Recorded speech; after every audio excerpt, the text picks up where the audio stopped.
பகவத்கீதை எனும் இந்த யோக முறை முதலில் சூரிய தேவனுக்கு சொல்லப்பட்டதாகவும், சூரிய தேவன் அதை மனுவுக்கும், மனு இஷவாகுவுக்கும் விளக்கியதாக அர்ஜுனனிடம் பகவான் கூறுகிறார்.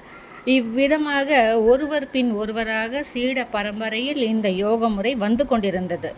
காலப்போக்கில் மறைந்து விட்டதால் குருஷேத்திர போர்க்களத்தில் இப்பொழுது அர்ஜுனனுக்கு உபதேசிக்க வேண்டியுள்ளது. தனது நண்பனும் பக்தனுமானதால் இந்த பரம ரகசியத்தை அர்ஜுனனிடம் உரைப்பதாக பகவான் கூறுகின்றார். பகவத்கீதை பகவானின் பக்தர்களுக்கான நூல் என்பதே இதன் உள்ளுரையாகும். ஞானி, யோகி, பக்தன் என 3 விதமான ஆன்மீகவாதிகள் உண்டு. பழைய பரம்பரை முறிந்ததனால் புதிய பரம்பரையின் முதல் சீடனாக அர்ஜுனனை ஆக்குவதாக பகவான் அவனிடம் தெளிவாக கூறுகிறார்.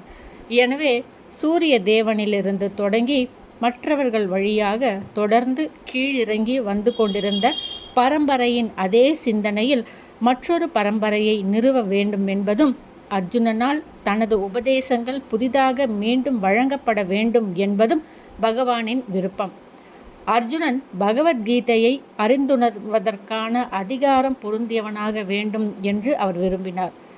அவன் பகவான் ஸ்ரீ கிருஷ்ணரின் நெருங்கிய நண்பனாகவும் நேரடி சீடனாகவும் பக்தனாகவும் இருந்ததால் பகவத்கீதை அவனுக்கு உபதேசிக்கப்பட்டது என்பதை நாம் காண்கிறோம்.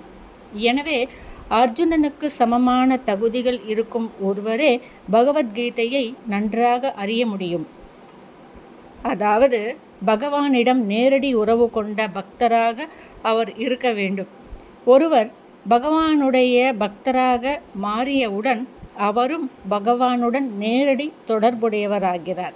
இது மிகவும் விரிவான விஷயம் என்றாலும், ஒரு பக்தர் பகவானுடன் 5 விதங்களில் ஏதாவதொரு வழியில் உறவுடையவர் ஆகிறார் என்று சுருக்கமாகவே கூறலாம். 1. சாந்த நிலையில் உள்ள பக்தராக இருக்கலாம். 2. தொண்டு செய்யும் பக்தராக இருக்கலாம். 3. நண்பரான பக்தராக இருக்கலாம். 4. பெற்றோராக பக்தர் இருக்கலாம். 5. காதலராகவும் பக்தர் இருக்கலாம். பகவத்கீதை சிந்தனை தொடரும். இது ஆன்மாவுக்கான உபதேசம்.